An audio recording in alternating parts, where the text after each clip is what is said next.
Well, Banyana Banyana's title defense did come to an end, unfortunately, after an injury time goal by Nigeria's Michelle Alozie. It shattered Banyana's hopes of defending their continental title. Nigeria will face Morocco in the final on Saturday, while the South Africans will face Ghana in the third and fourth playoff match on Friday. So to talk to us about this, we've roped in journalist Mpumi Manyisi from SABC Sport. I believe we're still trying to get her on the line, but we also have a Far Post editor, Mthokozisi Dube. Mpumi has just joined us. So, Mpumi, I'm going to start with you. Getting to the semi-finals of any tournament is normally seen as a decent achievement. So what did you make of Banyana Banyana's performance at this tournament, and what lessons do you think that we should take away from this particular installment? First of all, good morning to you and the viewers. Entirely, semi-finals is no joke. As Desiree Ellis mentioned, this tournament has not been easy.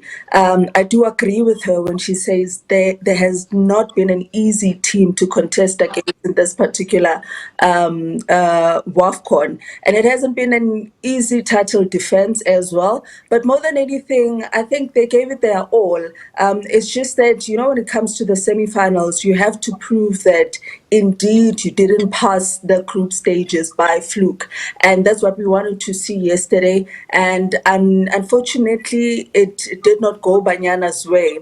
I do believe that they did struggle in the group stages, and this was a moment for them to show that they are indeed the defending champions. But I think Nigeria was a much better team, you know, considering how they've started the tournament. I think there was a statement that was laid when they won that 3-0 against Tunisia.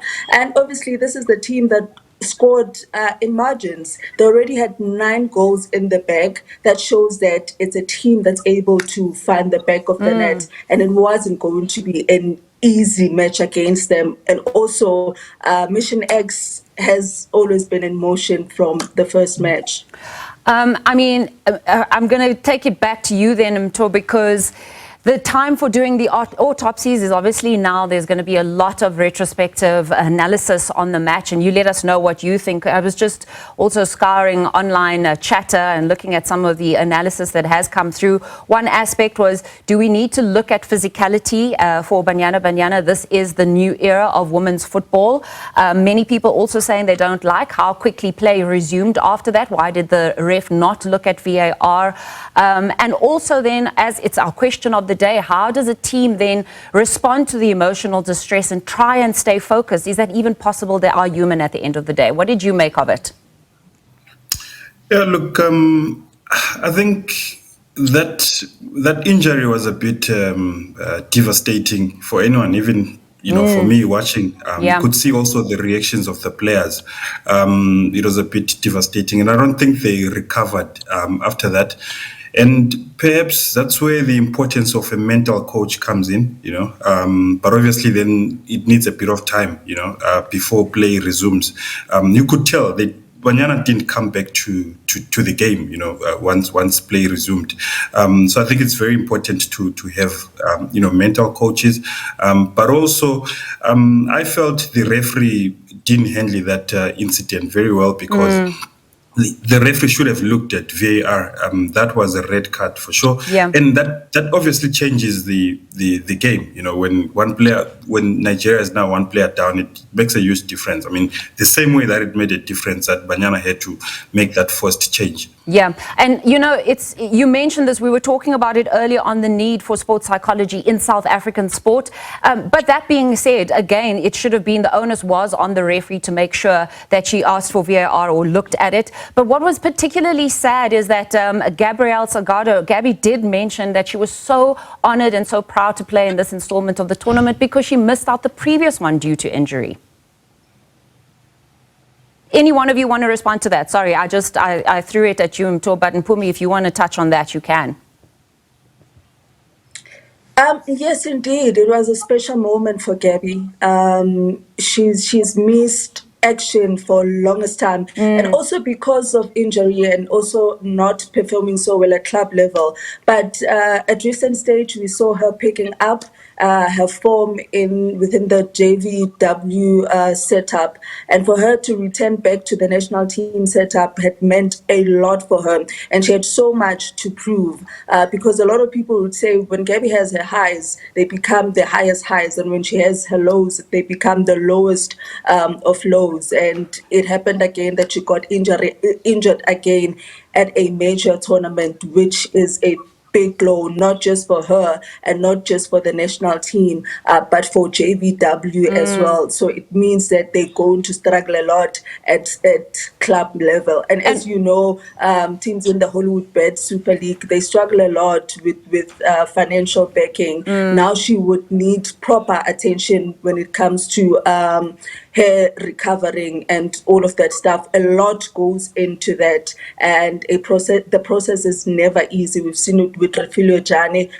we've seen it with Banyana Banyana. So it's just one of those, and we hope and we wish that she returns back to play and she gets a full recovery.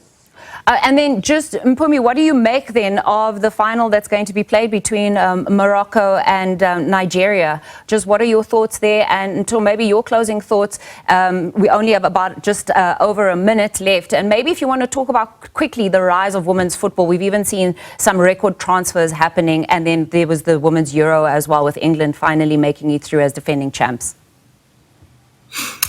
Look, Mtho, you can go ahead, and then Mpumi, I'll give you the closing words there.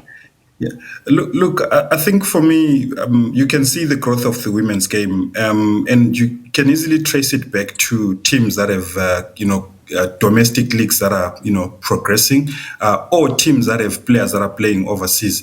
If you go back to Europe as well, and England has a very strong league, and so I think it's important for the corporate sector to come in and sort of, partner with women's football, so that they can strengthen domestic leagues. Perfect. Mpumi, you want to end off with your analysis of Morocco versus Nigeria quickly? 100%. Those are two teams that are totally deserving to be in the finals. We saw that opening match, the Morocco versus Zambia, that 4-goal thriller. It was a statement from the host nation, Morocco. And Nigeria coming in as 9 times winners, and not only that, coming in the knockout stages with the highest margin of goals. It shows that these are the teams that really want to win this championship. And we'll see what happens.